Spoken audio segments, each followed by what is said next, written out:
Welcome.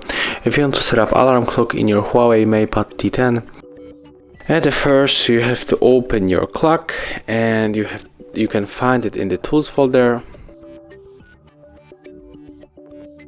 And right now we have to click right here to activate one of these alarm, and then when you want to customize, you have to enter, and as you can see, we can change hours and the minutes.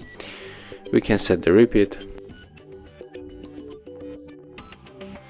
We can change sound.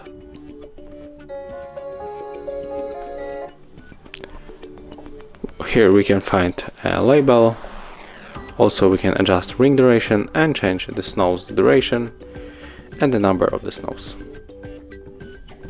If you set up everything, you have to click on the right upper corner, and as you can see, that's how it looks.